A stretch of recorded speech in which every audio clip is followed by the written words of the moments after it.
Greetings and welcome to the latest edition of the Entheogenic Evolution Podcast. As always, I'm your host Martin, and I'm happy to have you with me today. For this week's episode, my guest is Dr. Tracy Townsend, who is the founder of Meadow Medicine in Portland, Oregon, which is a Psilocybin services center, and brought her on the podcast to talk all about it. We will get to that in just a minute, but I do have some announcements for you first. First announcement is that my next guest on the podcast is going to be Shannon Brown, who is a sound healer, and she has organized an online event that is going to be taking place in just 2 weeks from now, and it is called the Sacred Sounds Summit. This will be June 23rd through 26th. It is exclusively happening online, featuring 21 different speakers and presenters, of which I am one. And Shannon interviewed me to talk about the relationship between sound and music and psychedelic experience, both at the receiving end in terms of using music in your psychedelic sessions, as well as activating your authentic expression and embodiment through psychedelic work with sound and with music. Really had a great conversation, really enjoyed doing that with her, and she's going to be here on the podcast to talk all about this event. Now, this is a free event, but you do need to register if you want to participate in it, and to do that, you need to go by her website. So I've got a link for you here, which I will also provide in the podcast show notes, but it is shannonbrownhealingarts.com/Martin, and that will register you as one of my guests in the event. And speaking of music, I have just released 4 new tracks which are available at my Bandcamp page, martinball.bandcamp.com. I'm going to put one of those new tracks at the end of this interview today, but I invite you to check those out, and they're currently available for free download and free streaming. Also, want to remind everyone that registration is now open for the fall term of my 5-MeO-DMT Integration Specialist Training course with Mindscape Institute.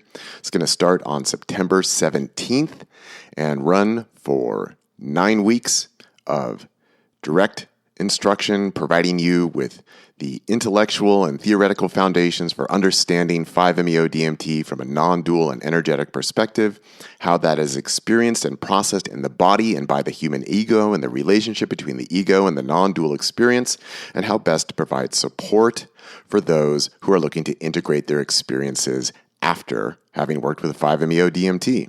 You can stop by my integration webpage at nondualentheogenicintegration.com if you'd like a little more detail. And also, I have some testimonials from students who are in the last round of the class that are available there, so you can read through that.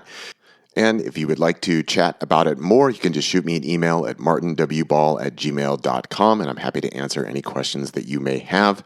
I've already had a couple people sign up.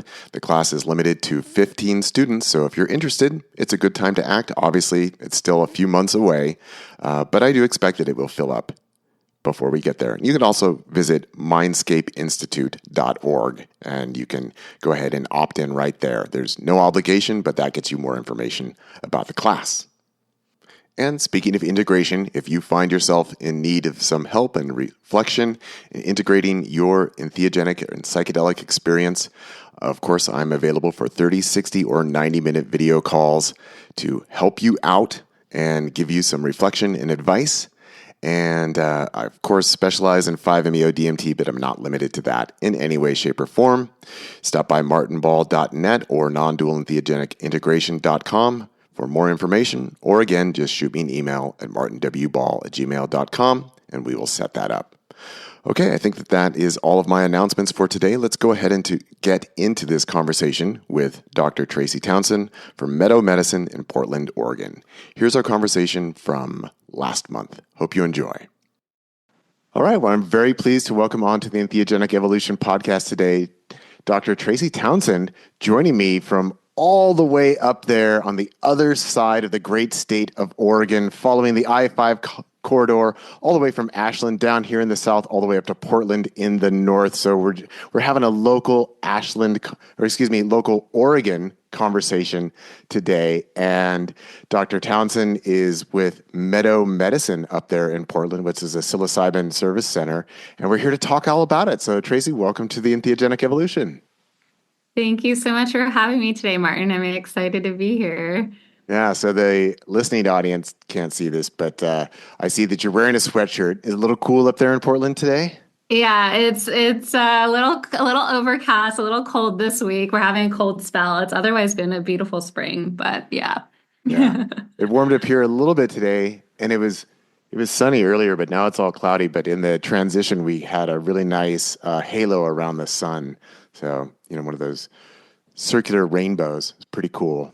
Yeah. Wow. Yeah, yeah. Yeah, it's beautiful to always stop and sort of wonder in awe at things like that, right? Yeah. Otherwise, yeah, you get lost in all the other stuff going on. That's awesome. Yeah, well, actually last spring, um, my oldest son Ethan was running at the Nike International Track Meet up in Eugene, and there was one day there where there was not just one rainbow halo around the sun, but there were two, which I'd never seen before, and it was quite interesting because the colors were reversed on each of the two halos around the sun. So it's like red, orange, yellow, green, purple, and then purple. I can't do it backwards, but anyway, the colors were reversed. So it was pretty cool. Never seen that. I've never seen that. I have, yeah, and that's now something to pay attention to. Interesting. Yeah. It was tremendous. And even there was people down here in Ashland. I mean, so Eugene, for those of you who are not familiar with your Oregon geography, Eugene is about halfway between Portland and Ashland on the I-5. But that same day, people reported the same thing down here in Ashland. So apparently it was pretty widespread, but Huh. pretty I wonder cool. why does that phenomenon occur? Is it because of a particular like For the double, geological, huh? The double, I don't know how that happens. I mean, the halo around the sun is when there are high altitude ice crystals that are just at the proper angle and they, refract into a rainbow. But how you get a double, I have no idea. I have to Yeah, look that and the one up. reversing of the colors. Yeah. Yeah. Hmm. So, Sounds like a physics kind of problem. yeah, that's optics, man. That's all about Yeah. optics. All right. Well, Tracy, it's so great to have you here on the podcast. I've had a few people on who are involved with the psilocybin services program from training and education, and also a small service center here in Ashland. And I always like to share when I bring someone on who's connected with this development in Oregon that I organized the very first public talk by Tom and Cherie Eckert, who were the authors of the the bill that went forward that we all got to vote on for psilocybin services, and that was, I think it was at least 10 years ago now that they contacted me, and I set them up at a talk at Ashland, Jackson Well Springs here in Ashland, Oregon, and then had them back several other times. But that was my connection to helping get that launched, was organizing talks for them, and their very first one was here in Ashland. So I just like to share that. Wow. Thank you for your service. I mean, it's that kind of grassroots effort that allows us to be where we are today, which is like, yeah, incredible. And you think it's quite surreal, actually, when It you is. really think about it. If, at least for me, I'm just like all the time, like pinching myself, thinking like, oh my gosh, I just can't believe that I'm a psilocybin facilitator and mushrooms are legal and people are, accessing this medicine, for the first time, legally. It's really, the what's the saying? The future is here. It's just not evenly distributed. Yeah. So it's like really, yeah, it's a real kind of evolution and is underway. I oftentimes think about it just from the lens of what it's going to do for healthcare. And, I come from the world of medicine, my background, my training. But obviously it affects us can, affect us at the spiritual level. And I believe that everything, whether it's culture and politics and our institutions, is downstream of that. And so yeah, I mean, it's kind of fitting. Your podcast is called The Entheogenic Evolution, so I'm sure we'll get into that a bit. But yeah, it's happening, and I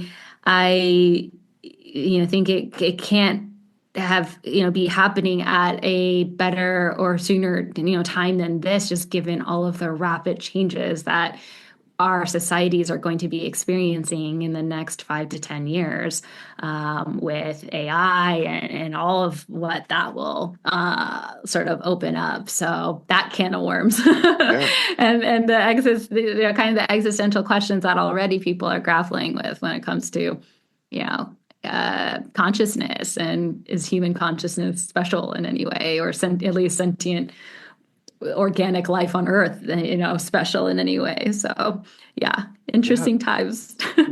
Since you mentioned consciousness, I just thought I'd jump in on that for a second because something interesting that I've seen recently is an article that was put out that was looking at the scientific question of consciousness. And I think this is one of the fascinating things about working with psychedelics is that we do have a way of chemically altering consciousness and experience.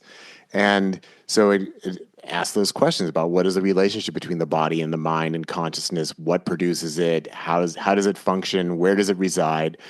But what I thought was very telling about this article is that this group of scientists were coming to the conclusion that consciousness itself is not based on thought. So there was, the kind of this anthropocentric idea that only human beings are conscious because, like following Rene Descartes, I think, therefore I am, that I have the ability to think, therefore I'm conscious. But what these scientists were coming to the conclusion of was that consciousness actually is more fundamentally based on feeling, and that that thought is then a later addition. And once we refocus that way, that it actually opens up the possibility that we can understand how animals, possibly even plants with their sensory apparatus, that they might be experiencing feelings. And so really opening up the idea of really what is consciousness. And I thought it was very interesting with the tie into psychedelics, which wasn't mentioned in the article. But one of the things that I'm always saying to my students and my integration clients, especially when they're coming with like a really trippy experience, because they're always interested in like, what does it mean? What do I think about it? And I'm always asking them, well, what did you feel? What was the energy of the experience? What were you feeling? Because that for me is more fundamental than our ideas about it. And also the insights that we may have, but it's the feeling resides at a more fundamental level. So I just thought it was a very interesting reorientation around the question of consciousness. Oh yeah, I mean, I was just having a debate about this earlier today.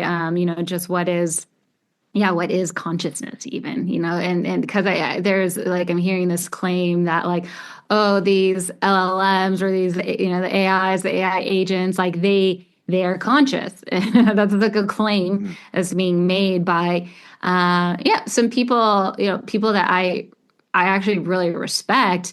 But I find myself being quite skeptical of that because my sort of definitions of consciousness, which there's no agreed upon, great working definition of Right. it, but it was leaning pretty hard on Thomas Nagel's, definition of consciousness, which is like there's something to be like that thing or that process, that there's a there's a subjective awareness. And so yeah, do dogs have a subjective awareness? Like, yes, I would say that they do. So therefore dogs are conscious.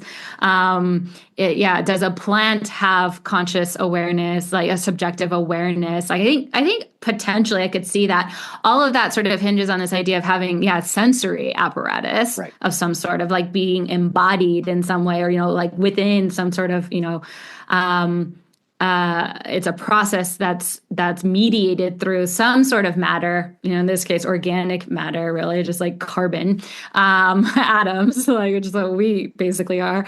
And so, And so, yeah, if that's the definition of consciousness, then yeah, like, LLMs and AI agents, they're simply mathematical operations that can statistically kind of, I mean, this is where I plead so much ignorance because I do Yep. not understand how they work. But I mean, just because we call them neural networks doesn't mean that they're actually neural. Like Right. there's no like sense. It like to me, I'm just like grappling with that.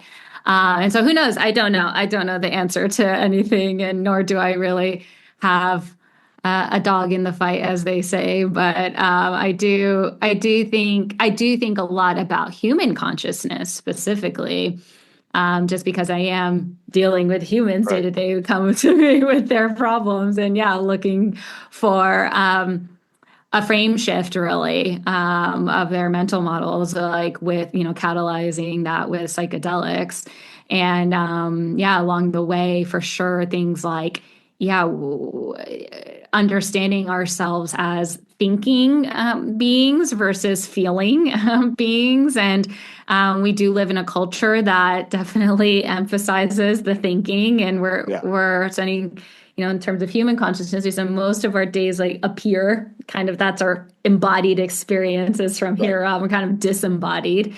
And yeah, when folks go through a psychedelic experience, whether it's psilocybin or ayahuasca or 5-MeO DMT, like one thing that does seem to happen is like, wow, there can be a deep Right. somatic embodiment processing that occurs there, and a reintegration into the body and into maybe like a reorientation of consciousness from not just here up, but maybe we're sinking a little bit down into the heart a bit Right. more, or sinking maybe even down into our like our womb space or our dantian, like that rootedness. So, and maybe having more distributed consciousness, that helps us to feel like a deeper sense of belonging in this world and in this reality, and hopefully a little bit more grounded. But yeah, I think it's also fascinating to really Yeah. contemplate. Well, there's just a few things on there I'd like to kind of follow up on. One was that you mentioned AI, and actually that was involved in this article that I read because they ultimately made the argument that kind of along the lines of what you're saying here is that AI doesn't have a body. Therefore, it has no sense of feeling. Therefore, if we want to define feeling and sensory input and the feelings that we have that arise from the sensory input, whether interior or exterior, it's something that's embodied. And therefore, AI is not conscious. It's a replication of conscious processes, but it's not conscious and it's not intelligent. So they would exclude AI, and it's the exact reverse of Rene Descartes. Going back to I think, therefore I am. He performed vivisection experiments on cats, and he would say, "Well, yes, I know it looks like they're in pain and they're yowling and crying out, but they can't think. Therefore, they're not conscious. Therefore, this is just a simulation of pain." And then we can ignore it, right? But I think this is a big part of the psychedelic therapy movement is this, and even sometimes I take issue with the word psychedelic because it means mind manifesting, and it is cognitive centric, right? This idea that we take psychedelics and we think new thoughts. We come to insights and realizations. But I've always found that the deepest processes that occur with psychedelics are always these somatic and embodied experiences where people are actually transforming the energetic structures and withholding that are within their body. And I always say, like, I've never met anybody who's had an experience without a body. This is where it's all taking place. Even if somebody thinks they're having an out-of-body experience, there's still a body there that is processing this experience. So there's no exclusively like out of body or a pure consciousness experience, that it's always something that's mediated by the physical vehicle of the body. Oh, interesting. Yeah, yeah. Well, the Rene Descartes cat experiment, like to bring that up. That's actually how like modern medicine was practiced, like up until the 1980s with infants. Yeah. Because infants also don't have, like thought processes, at least, advanced enough to where Rene Descartes would consider it to be conscious. And it was believed as late as the 1980s that infants couldn't feel pain. And if you were like in a NICU somewhere, like, I mean, it's pretty gruesome to really kind of consider Yeah. that how barbaric the practice of medicine still is in a lot of ways. But yeah, like it's interesting the idea that we have, we're fundamentally this like organism with like a sensory apparatus and a gradient where it's necessary for moving about through 3D reality, Yeah. to get food, to get water, to whatever it is. And we share that with so many other creatures on this planet. And that requires fundamentally like moving towards pleasure and away from pain in a lot of ways. That's like what a nematode does as well. Yeah, so we are these sentient, creatures that just move about, and because of our survival, mechanisms, we move away from pain towards pleasure, and so that necessitates some sort of sensory apparatus and the sense signals coming in, and then we have feelings as these social creatures that we associate with particular sense information coming in. And then layered on top of that would be the thoughts, the narratives, and what have you. That's kind of the prefrontal. So it's like kind of almost being filtered from peripheral nervous system through spinal cord up through brainstem, lizard brain into mammalian, and then finally our prefrontal cortex that can project out into the future. And from which that ability gave us so much, right, as humans, to distinguish us from the rest of the animal, plant, fungi kingdoms on this planet. And it also is a source of all of our pathology, right. That ability. So yeah, like it is like, and then we have, AI and LLMs. What are they? They're really, I mean, there's all different forms of intelligence. They're sort of just like raw cognitive knowledge-based and informational intelligence, which the LLMs are going to crush us on. But then there's also, forms of embodied intelligence that I think is like really interesting. What kinds of intelligence arise from being an embodied, conscious and social creature? Is there something unique there that it does make us, set us apart in some ways from well, really all of life, but especially from the LLMs. Yeah.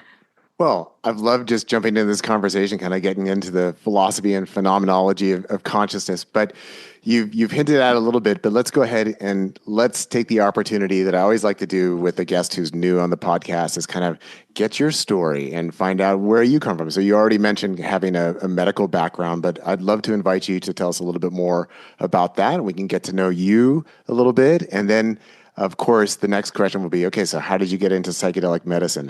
Where did this interest develop? At first, I would just like to hear more about your own professional training and background. Yeah. So I went to medical school. I studied biochemistry in undergrad, and then I went to medical school. And from a young age, I wanted to pursue medicine as really as a calling, to decrease suffering ultimately in the world. And I was fascinated by, biology and the human condition and just the practice of medicine. I got into medical school, and it really was a process of elimination. You have to sort of choose which specialty to pursue. And I was always drawn to surgery from, I think really just, partly was the ritual of it.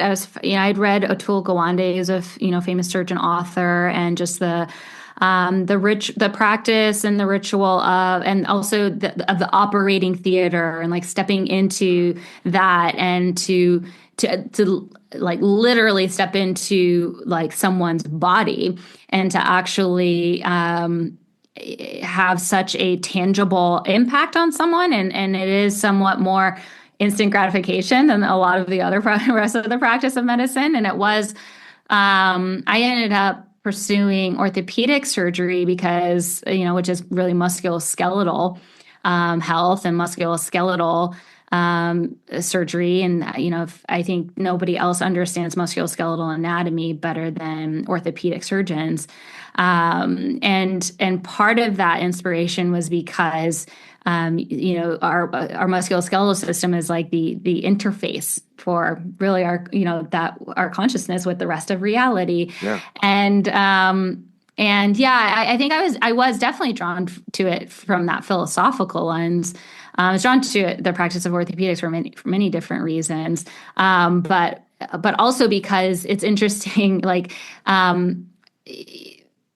people will ignore all manner of pathologies, whether it's like high blood pressure or insulin resistance and diabetes and whatnot. But as soon as they have a musculoskeletal pain, they seek out help for it. Most of it, it's like it's the one kind of area of medicine where people like actively are seeking out the doctor and they're like, help me so I can get back to being pain free and moving around again, just live my life. And it's interesting too, because like when people can't do that, it becomes a major source of mental dis-ease when you can't do that anymore, move about painlessly. And so, so I pursued a general orthopedic surgery residency. I was incredibly competitive, and I, at the time, was felt like, that I should have, once I matched into the residency spot, I matched into a spot. I went to the University of Virginia for undergrad and med school, and then I matched into a residency in Los Angeles. And it was at that point in my life I was like thinking, oh, I should feel some sense of like fulfillment here, or like, and I just was so not fulfilled. And I thought I was going to be getting my fulfillment from the pursuit of this noble profession. And I was feeling, even before I started residency, more disillusioned than ever. I mean, I was seeing all of the ways that the healthcare system just doesn't serve people. And in fact, maybe, even harms people in a lot of ways. And I also was kind of just like deep in my own seeking in the beginning of residency. And that's when I started just experimenting with psychedelics. So I, finally found myself on the West Coast. I'm like East Coast bred. And so I found myself, and that was part of why I wanted to match onto the West Coast, because, I had read about psychedelics and was very intrigued, and was thinking, oh, I just want to match on the West Coast because I have a feeling I'll run into people who are experimenting with psychedelics. And yeah, within my the first few months of living in Los Angeles, I had experiences with MDMA, with psilocybin, with ayahuasca, and I was, effectively became full-blown psychonaut and became obsessed with understanding, exploring my psyche. I mean, psychedelic is not. I mean, psyche can be translated as soul as well, not just mind. So psyche, mind, or soul, delic, revealing or manifesting. So it could be, you could interpret it as soul revealing, not just mind manifesting. And for me, it was soul revealing. And so those experiences, I mean, just utterly transformative, and including 5-MeO-DMT, a few years later, it was sort of the crown jewel of psychedelics. It was a bufo, actually. And I, at the time, was, I'm continuing to develop my philosophy about healing and health. Health really means to come into wholeness ultimately, and what death and dying and birth, what psychological death and rebirth is really all about, and how this actually maps onto some of our most, our oldest religious texts, and sort of mytho-poetic kind of lineages, if you will, sort of mystical, the mystical roots of various religions. And I increasingly am seeing all of the ways that modern Western allopathic medicine executes miracles daily in certain situations, but also seeing all of the ways that it falls short as a healthcare system, a model, and also experiencing my own really tangible kind of healing. For me, it was hormonal healing that's unfolding when addressing the psyche first, and then seeing the physical healing that follows from that, which is actually the way that medicine was practiced in ancient Greece. If you went to a physician during those times, they wouldn't ask you about your physical symptoms. They would ask you about your psychological, mental, emotional, spiritual symptoms, and that sort of thing. Understanding like, oh, okay, if we address you at that level, well, then the physical will follow. And the vast majority of what presents to the modern healthcare system today, and that afflicts, this is what I think really contributes to burnout and moral injury for physicians and other healthcare professionals, is psychospiritual in root, and really due to you can trace it back to adverse childhood experiences, call it intergenerational trauma, childhood trauma, and the adaptive and then maladaptive mechanisms that we develop to cope with that initial conditioning that we receive in the families that we're born into. And so really, like, the intervention that's needed for most people who really just need lifestyle and behavioral changes in their life, like that, how do you catalyze that or unlock that? Well, I think that happens when there's a softening or maybe a complete dissolving of the egoic identity structures that we develop that keep us stuck and prevent us from the engaging in the self-sabotage that all of us fall prey to when we're kind of just running on subconscious autopilot. We all consciously are aware of how to be healthy, right? It's like, it's pretty simple. It's eating whole nourishing foods. It's moving your physical vessel each day. It's tending to, your thoughts. Maybe I call it's like mental flossing with meditation, that sort of thing. And then yeah, you unlock a level of well-being that is reflected in your physical vessel. And so I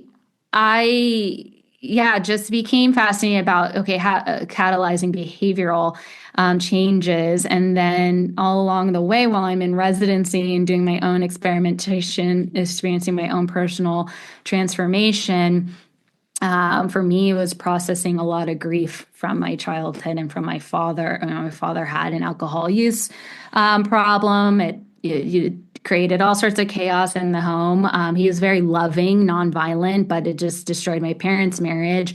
And then he passed away suddenly when I was 20. And so when I was I myself was able to I call it metabolizing, emotional, like metabolizing and integrating that pain, and really being able to unlock the wisdom that is available, and then the beauty that's ultimately available there, and come to a place of healing where I'm ultimately grateful for all of it. But at the same time, I'm doing all of this work. There's like psilocybin gets FDA breakthrough therapy status with the FDA. The clinical trials are rolling out. Hopkins, NYU, Imperial College of London, they're all studying psilocybin, and it's How to Change Your Mind gets published. I mean, you really start to see psychedelics start to go mainstream, and I'm thinking to myself, wow, like I think psychedelics are going to become legalized. Like, we're going to see it. Like, I don't know when. And then Measure 109 passes in Oregon in 2020. That was my last year of training. I was in Boston at the time doing a fellowship. And I remember thinking, oh my gosh, Oregon's going to be ground zero for this evolution that's happening. I still, I had spent 10 years becoming an orthopedic surgeon. I was Hmm. thinking maybe I'll work for a few years as an orthopedic surgeon first, maybe finally have an attending salary, like recoup some of the investment that went into this education.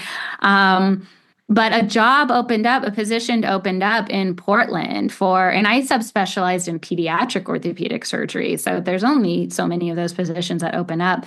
And one very synchronistically opened up in Portland in 2021. So I was like, okay, we'll take that job. And then I ended up enrolling as a psilocybin facilitator on the side. It was my like side hustle. And, and yeah, going through that formal training and really connecting with other people in this space, it was really me taking those first steps towards like really claiming the taking up sort of this mantle of wow, like I believe integrating psychedelic medicines into modern Western societies is the most important thing we can be doing right now. And I'm tired of helping people with, pills and surgery, like, especially when so many people aren't helped by that, and to really address the people who aren't being helped by the current system. And I ended up resigning from my job as a surgeon, as a pediatric orthopedic surgeon, or to step into serving psilocybin full time. And so I started my own practice and then ended up merging with, I have a business partner now, Chris, who helps me run Meadow. And now my husband, who has a background in healthcare as well, is really starting to lean in because we see what's possible now within the regulatory framework and what's possible for sort of this new paradigm kind of medicine where we address the psycho-spiritual, mental, emotional dimensions of dis-ease as it manifests in the body and see what happens after that. So that's pretty much what Meadow is. It is that opportunity for, you can think of it as kind of like, I think of myself really as like a health coach. Like each person really has their own inner healer that knows deep down kind of what you need and awakening that intuitive, embodied somatic intelligence. And I just kind of help you with whatever knowledge, that you might need to kind of fill in any knowledge gaps. And also, of course, having the neuroplasticity kind of catalyzed with psilocybin, but to really address your own health issues that way. And so we just have a 6-month program where you can come in, and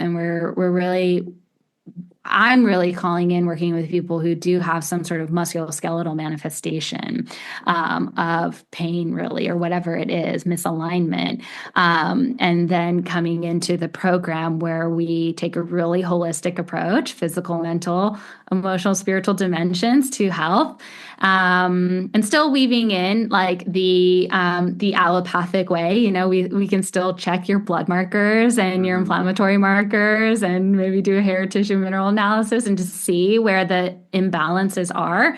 And then with the psilocybin therapy and then with the behavioral change that we also implement in integration, retest and see where you're at 6 months later. So I want to get back into all that, but I do have a few follow-up questions I want to ask from your own personal journey and story. So the first is going through med school, very reputable kind of profession and all of that. I'm curious about, were there reactions from friends and family when you said, you know what, I'm kind of interested in psychedelic medicine, that maybe this is something that I want to pursue more? Were there reactions there? How was that for you at the social level and family level? Oh, I was terrified to tell my mom about it. And my mom's Korean. She's a Korean immigrant. So like mushrooms is like squarely a drug and I don't get it. And I for a long time really wrestled with like filial piety and feeling like, my mom had helped support me through, medical school and everything. And so really wanting to make her proud and, how do I make my parent proud? It's by being a respectable, like upstanding doctor and all that stuff. And so I really grappled with that. Like, who am I living my life for? Am I living my life for my mom's Yeah. approval, or am I living it for my own? And so, and I really built it up in my mind, telling her that, I want to do this. I really believe in this. And I also do feel like it is, part of going to be a huge movement. There's really so much also opportunity in this space, like professionally, is blue ocean. There are no experts. Like it's amazing to. I feel a level of creativity in my work that Mm, I struggle to feel when I'm just carrying out, an ACL reconstruction or yeah. scoliosis revision or something. Like it's just like it's been there. People, there are well established ways for addressing all of those things, but this is where we get to really be creative. And I think my mom understands that about me, and she actually was fine with it when I told her finally, like that. She's like, okay, fine, like as long as you're happy, like as long as you can like make a living. Just what she cares most about is like me being able to financially support myself. And so, yeah, like her, to answer your question, I mean, her reaction was not as bad as I thought it was going to be. She didn't try to disown me or anything. Yeah. And then other, friends and family, I think, anyone who's close to me has always been supportive. Like they get it and they understand. I mean, they're supportive. And I think, yeah, I don't know what they really think. Maybe they really think like, oh, she was like, let her live her own life and do her own crazy thing. But, I get a lot of really beautiful, positive reflections. Like a lot of people are really seem to admire the real leap that I've taken. That it's really deviating from a default path, and it's a very comfortable. Like, I mean, aside from the emergency call that I had to take, I mean, but like it was a very like comfortable, familiar kind of. All the time I say like, oh, I wish I could have been content being a pediatric orthopedic surgeon. It actually is a wonderful profession, like in a wonderful way to spend your life, something to devote yourself to. But when I mean, it's just not the person I evolved to be. I think I also always kind of saw myself. I have an entrepreneurial bent to me. And Mm, so starting and creating something that was my own was always, and wanting to have impact in that way. I've known about myself for a while. So I always figured that would be kind of part of my path. I didn't know exactly how. Um, but yeah, and then I certainly, and it's been amazing too to get people from way back in my past, like college and high school friends who reach out to me, who like find out what I'm up to nowadays and reach out to me and want to catch up, like who would have never reached out to me otherwise. So yeah, that's been the reactions largely. Yeah, I'm trying to think of anybody. Yeah, I mean, I don't doubt there are people who've been like, oh, I heard, I worked for a large healthcare system here, and there was someone else who said that I guess the rumblings around was like, that's that. Oh yeah, Tracy Townsend. Yeah, she's the one that became the mushroom doctor. yeah. She's running a mushroom clinic now, and so I cracked up at that I'm the mushroom doctor. Um, but yeah, nothing too crazy. I mean, I think. Yeah, it was a bit of a for me, it was, I wrestled with it a lot. Like I hired a coach for 6 months and like really worked through all of the tug between my head and my heart, and my head Right. saying like, oh, just stay in orthopedic surgery, just like it's comfortable, it's familiar. And my heart that was just like passionate about this. Yeah. Well, I love the fact that you are a professionally trained doctor and that you're involved in the mushroom healing space. And this is, I've been doing this podcast for 17 years now. So I always like to comment on where things shift and where they change. And that I've shared on the podcast many times over recent years that this is where I've seen a really big shift where,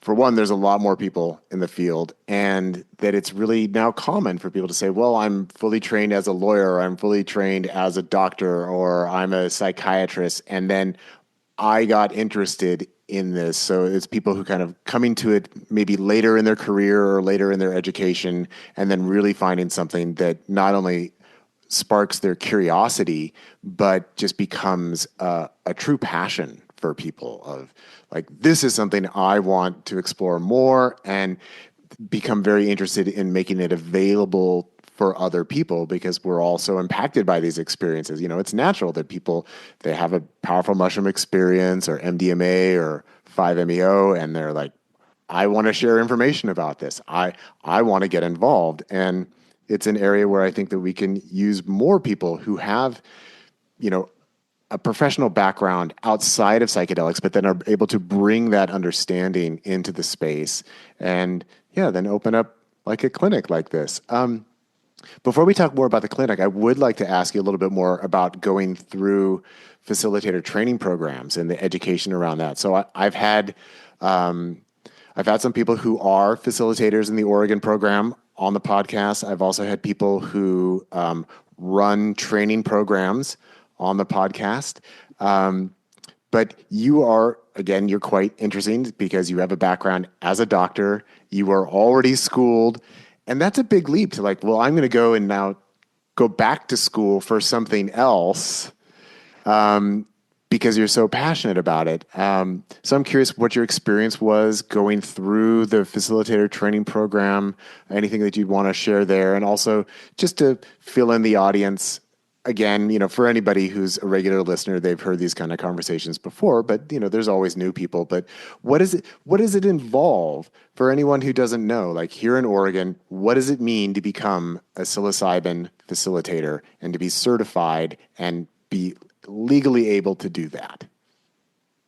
Yeah, so in Oregon here, the Oregon Health Authority and also the Higher Education Committee jointly oversee the accreditation of psilocybin facilitator training programs. And I've lost count of how many they are, but there are, and they all have they all have the same sort of curriculum requirements, but they're different lengths of programs. So there are some programs that are 6 months long, some are 12 months long. They roughly fall into those buckets largely. And it's usually a mix of, mine was a mix of virtual and in-person training, as well as a practicum. So an experiential practicum. And I enrolled in InnerTrek, which is Tom Eckert's educational program, facilitator training program that he founded.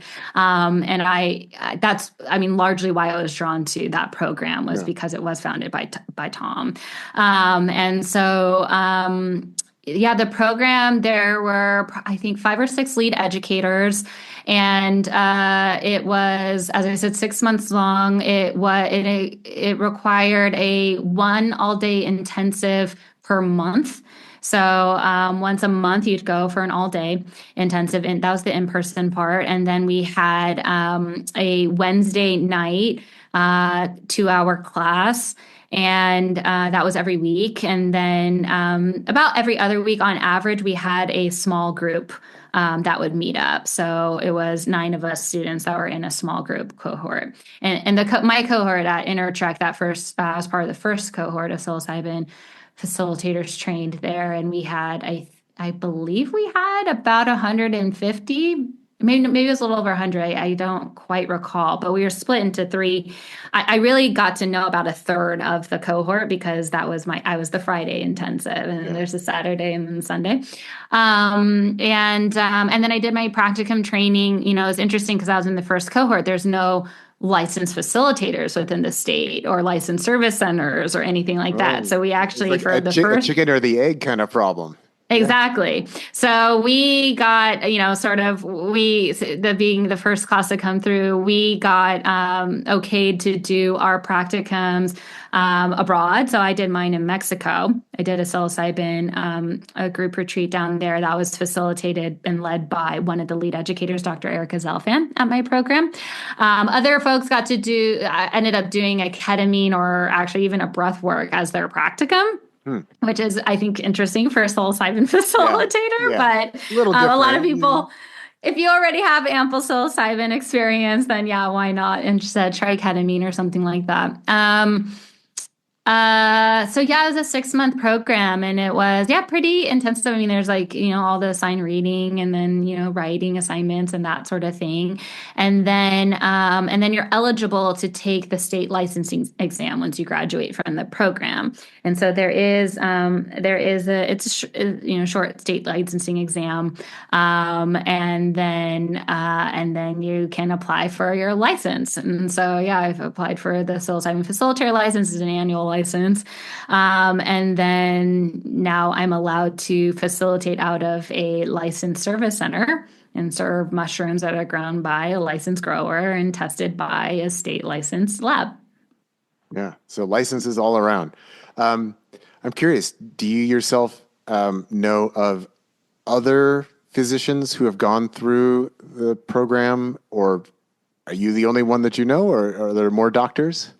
No, there's a tiny handful of other. Yeah. I mean, there are other doctors. There's plenty of naturopathic doctors in the space. I would say they're like way more naturopathic physicians than allopathic, medical doctors.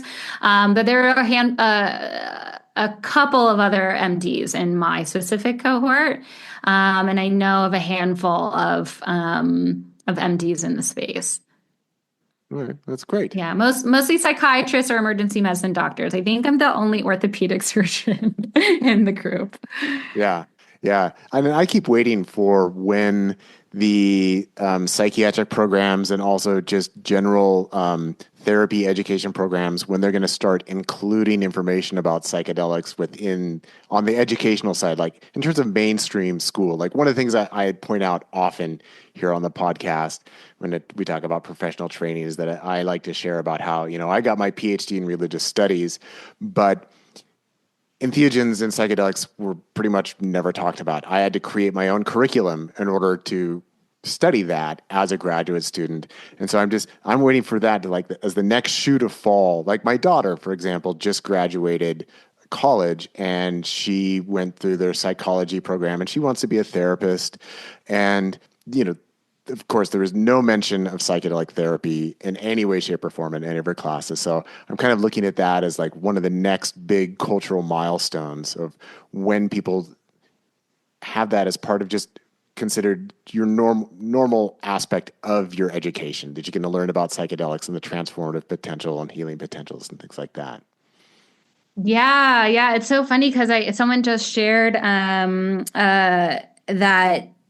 a story about how California Institute for Integral Studies that Yeah. they now have an undergraduate major in psychedelics, which is wild to me. So you can actually study psychedelics as an undergrad.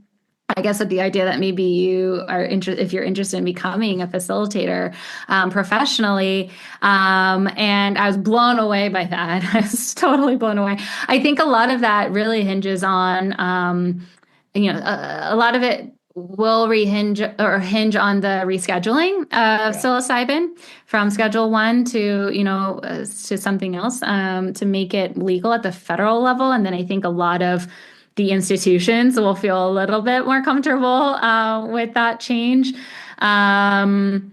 And then yeah, I for sure see that happening. I mean, how could it not? It's just, and especially as anyone who starts to learn about it, I think it becomes fascinated by it. It really is one of the most fascinating things you can study, and it's blue ocean. Like I said, you could Yeah. become an expert level person within a matter of like a year or two because of how little it's known, how little, it's not an established field. It was totally shut down for decades. So yeah, like there's so much opportunity there. And that's so interesting too, that yeah, your daughter is going to become a therapist, that it wasn't even mentioned in the programming. Like, Yeah. um, Yeah. Because, yeah, there will be a lot of continuing education opportunity. I'll say yeah, that. because CIIS, they've always been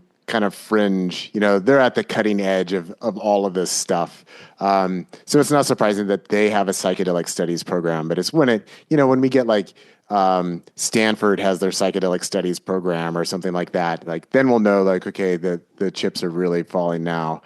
Things are shifting and changing. But it's something that I hope for, that every university would have a department of psychedelic studies, and that it would be multidisciplinary, and we'd have philosophy and religious studies and anthropology and psychology and psychiatry and medicine, and it would all be in one department, and there'd be all these fruitful dialogues and cross conversations, and it's just ripe for it. I mean, it's as you say, it's like fascinating. Psychedelics are so interesting Yes. that it can revitalize a lot of things. I mean, a lot of institutions are, at least at the graduate level, establishing Right. like centers for psychedelic. I mean, Harvard has one now, and obviously Hopkins. So yeah, I think it is happening. I mean, there's ibogaine research at Stanford. I mean, leading ibogaine researcher is there. So yeah. Then when does it? Yeah, when will it penetrate into undergrad? Like that'll be interesting, and Yeah. that'll actually really be interesting, because if and when most of these things become legalized, it's like, at what age are we going to legalize it at? And so, that it's only, 21 and over and that sort of thing. So yeah, that'll all be, I'm really fascinated by how psychedelics really get integrated into the culture. Yeah. When will we get to a point in our culture where there is sort of like a rite of passage for your first psychedelic experience? Yeah. When and how and what age should we introduce it? And like, do you do it with your parents and your elders? Like, what does that look like? Yeah. I got laid off from Southern Oregon University with COVID cutbacks, but I always brought in discussions of entheogens and psychedelics in my religious studies classes. And sometimes there would be students who are like, okay, so, well, like how to, where, how, when. It's like, not something I can tell you about, but I will mention that here in Ashland we do have the Church of the Holy Light of the Queen, which is the Santo Daime Ayahuasca Church. Or if you want to find your way out to Williams, Oregon, there is the Native American Church in Peyote. But I am not hooking you up. I'm not doing that. But I always brought that into the conversations because it's me and the topic that I love. But I did get called into the department chair's office a few times about, Susan said you said this. It's like, well, yeah, because it's true. Talking about religious. You're the professor I wish I had for my religious studies course in college. Like, yeah, I mean, that's what you're there for, is to help open up. Yeah, like I mean, yeah, it's just simply a fact that you're stating, like, and it's totally legal. It's under the Religious, Freedoms Act. Yeah. So yeah, it's so interesting. Like, isn't college supposed to be the like super progressive place that is open-minded to all these things? Like, Yeah. I don't Yeah. know. But it can be shocking for students sometimes. And yeah, department chairs, like, what's happening in that class? I thought this was an intro to world religions class. Like, well, yeah, it is, but I'm just having to bring in certain aspects of religious history that are kind of often overlooked or not really discussed.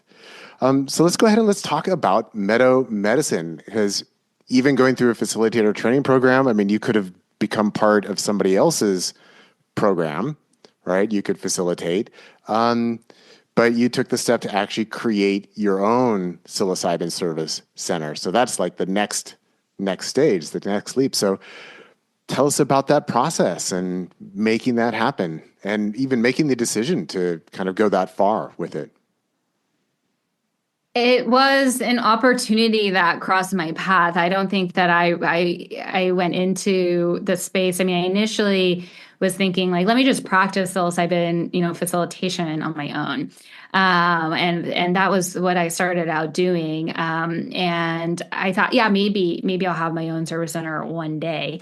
But then you start working with folks in the space, and I crossed paths with Chris Mitchum, who owned the service center this is in Southeast Portland in the Selwood neighborhood, beautiful old craftsman home. And it feels like when you go in there, you're journeying in somebody's home, and it's beautiful. Yeah. And I fell in love with the space, and we had a couple conversations and just sharing ideas about possibilities. And then a few months later, he approached me and asked me kind of more formally if we wanted to work together, kind of to combine forces. And we have a totally complementary kind of skill set, and we really enjoyed working with each other, and had like a great working dynamic. And that's when we sort of formalized this partnership where we kind of merge my client services business with his service center, and sort of more vertically integrate the offering for people. And that felt really good to me, to have like a real home. Like I was kind of working out of various service centers, and I at that time I was operating the way a lot of psilocybin facilitators operate, which is like, largely within, I mean, the OHA regulations just specify one preparation session, and you have to offer one integration session. And then there's the administration session. That's the minimum. And a lot of people do just the minimum. But for me, like the way that I wanted to practice ultimately, like it was more of a 6-month program to really help with because we all say it all the time, it really comes down to integration. Like you can have these peak experiences and be totally expanded, like you're in unity consciousness, and then like, okay, and then you come home, and as Jack Kornfield would say, like after the ecstasy is the laundry. Like you have then like the actual integration work and the embodiment work and all of that. And so I knew I wanted to practice that way. And being based at one service center felt really good for anchoring the practice there. And now it's growing really just beyond me, and like just one-on-one with clients. Now I work with a team, and I have co-facilitators, and it's starting to scale a little bit bigger than just, one sort of little boutique practice. And that's sort of where we're at currently. And who knows, if it'll grow or not. I mean, we're still so early on in the industry. I don't even like using the word industry. I like ecosystem, but it is sort of like this new field, this new industry, and it's sort of unique. We're still. It's still Schedule 1 federally. We're only legal here in Oregon, and I'm anticipating like that will change. Who knows when? Some people project into 2028, maybe even sooner than that, though, depending on how we're in phase 3 clinical trials now, and just depending on I think there's a lot of momentum, and a lot of kind of the public seems to be largely in favor of legalizing psilocybin. We know how many people could really use this.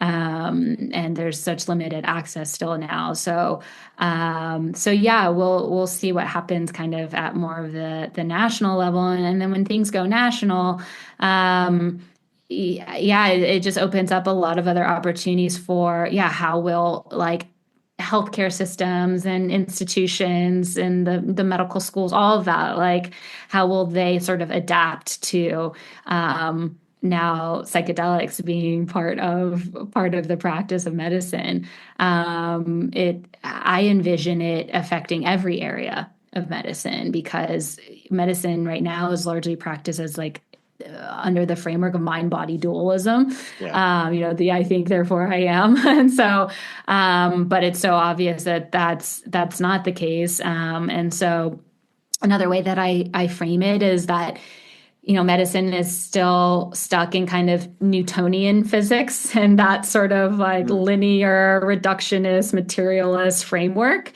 And and really the better model for the human being is like as a quantum computer, if you will. And so yeah, we're kind of like entering the age of sort of more quantum medicine. And so what's possible there?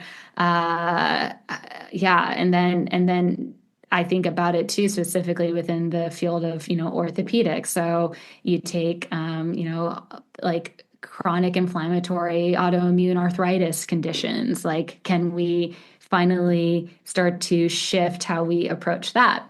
How like musculoskeletal cancers or just cancer in general, any fibromyalgia, post-traumatic, rehab, like that sort of thing. I can see psilocybin therapy and just psychedelic assisted therapies in general influencing every area. Yeah. It's exciting to be in a state where we're at the forefront of all this, isn't it? Oh yeah. Oh yeah. There's that the freedom to actually go and practice in this way. It's just the Oregon Trailblazers is Yeah. like if anyone's gonna be trailblazing the way, it's Oregonians, and I That's love what it. I love. that's what we need is we need an update to that Oregon Trail, that ancient video game where it's like you have died of dysentery, but now it should be like you stopped for a psilocybin session. Now that you've made it to Oregon, you can have a And now, psilocybin session. yeah, exactly. And you go from MDMA to psilocybin, ayahuasca to 5-MeO. That's the new Oregon Trail. Yeah. So you've mentioned it a couple times about sort of having this 6 month program.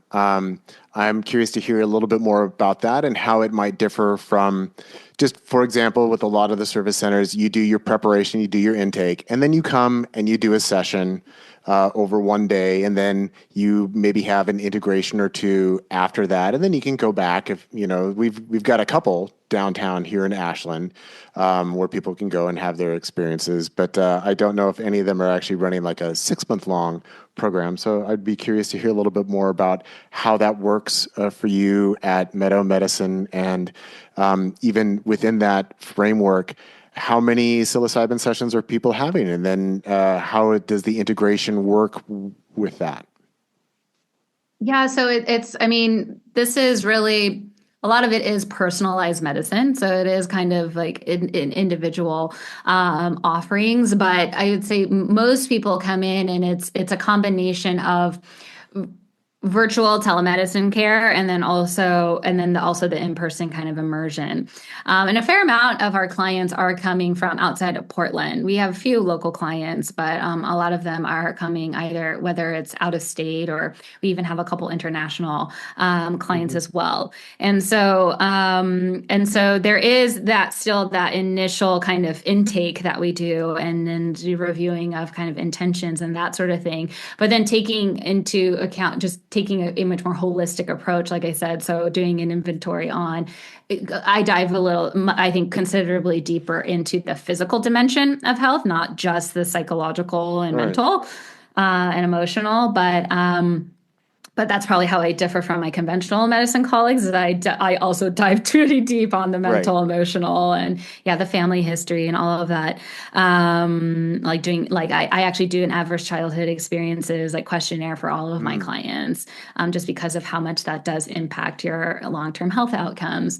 And so, yeah, we have a pretty thorough health intake process. And then there is a combination of whether it's virtual one-on-one coaching sessions with me, and then I'm supported by co-facilitators who also take on some of the virtual one-on-one sessions, but then also help me with the in-person immersion. So about 2 months in, then is the in-person immersion. That's when we bring in the psilocybin therapy experience. So there's specific preparation, still that specific kind of preparation, and then the journey and the integration work for that, and then the ongoing coaching. There's baseline labs, and then we take labs again towards the end of the 6 month Mm. program, just to get that, to see that change. Yeah. And then there's an option to do a second journey as well if people feel called to that. Great.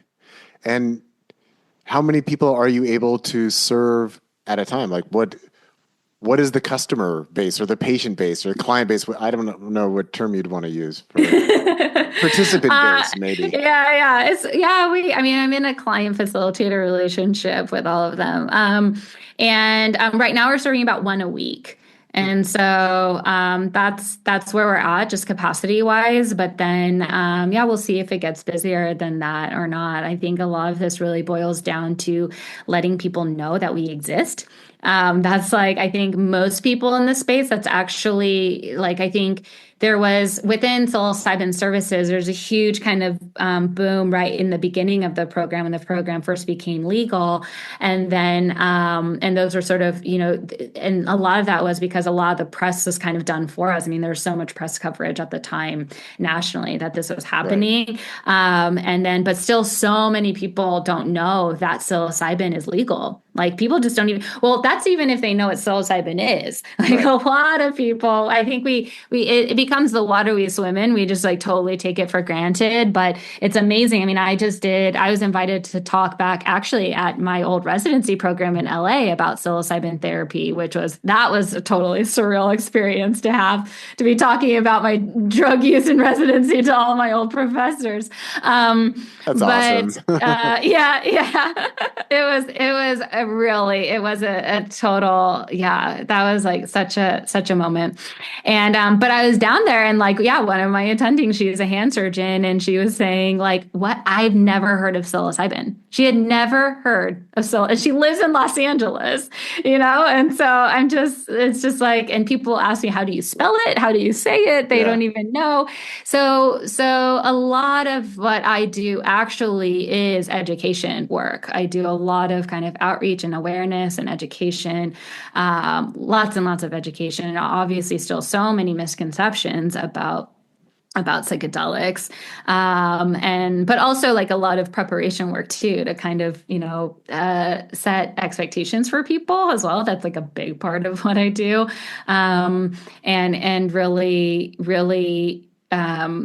shifting from the paradigm of like, I take something to feel better, kind of this like silver bullet kind of mentality to no, this is actually like, can and will surface a lot of emotional material. And then there's quite a bit of work inner work to do to kind of process that and integrate that, as well as the embodiment work, the somatic work. That's sort of where we're at right now is really focusing our efforts in that direction. Yeah. Well, I'm glad that you mentioned that, the idea that there still needs to be more education around the issue.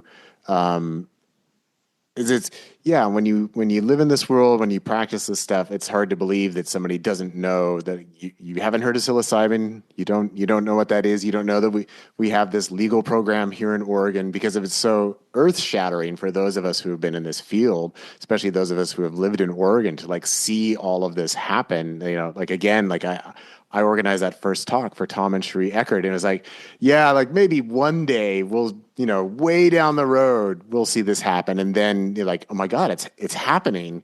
And now service centers are opening up and schools are opening up. And it just seems like, oh, everybody knows about this. And, my mom and my dad, they're not into psychedelics, but, they're sending me articles. Oh, I saw this article. Is that toad? Is that the one? It's like, yeah, that's the one. And then my dad, he teaches, he's retired now, but he taught chemistry at Chico State down in California. And he now has students who are researching 5-MeO-DMT derivatives for therapeutic use at like UC Davis and stuff like that. So even there with like my own parents who are not really well educated in psychedelics, that it's like, well, they're aware of it, so everybody should be. But then, you come across people and they're like, I've never heard of that. And so it seems, it's like, okay, there still is a need for like a podcast like this that can help people get the word out to know like this is something that's possible. And one of the things that I'm really happy about with the Oregon program is that it's not limited to people in Oregon. I mean, if you're going to be a facilitator, if you're going to run a center, you have to be an Oregon resident, right? But for participants in the program, it's open to anyone. You can come from anywhere in the world, and this is available. So I think that is just, it's a great point of access for people. And yeah, it costs money because, as we've been discussing here, there are multiple people involved. There are multiple days or weeks or months involved. There are facilities that are involved. We've got growers and suppliers. And so there's a whole network, a whole ecosystem of people involved in this. So it's not just as simple as like, oh, give me the bag of mushrooms and, I'll be on my way. Yeah, I mean, you can do that. Yeah. Like that is available for people, Yeah. but it's amazing. Yeah, the kind of person who seeks out above ground legal services with a licensed facilitator is very different than the kind Yeah. of person who's chill with the bag of mushrooms guy. Like it's just a very different point in the path that people are entering into, and also just I joke that it's culturally sensitive care, for people who, for a lot of sort of Westerners, it's just like that's the setting and the framework that they feel most comfortable accessing this medicine from, and Yeah. like meeting people where they're at. I'm really passionate about that. Like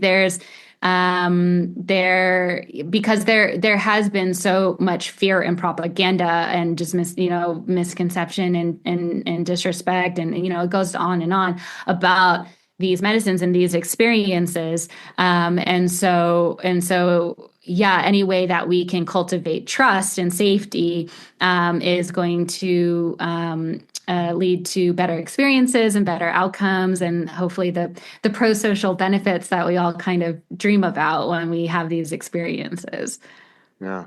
Well, Tracy, thank you so much for your time today. I know you got to go get your kids, so I want to let you go, but just want to say I've really enjoyed the conversation. I've loved that we've been able to kind of dip a little bit into history and to philosophy and consciousness and medical sciences, and also just the practicalities of opening up and running a psilocybin assisted center.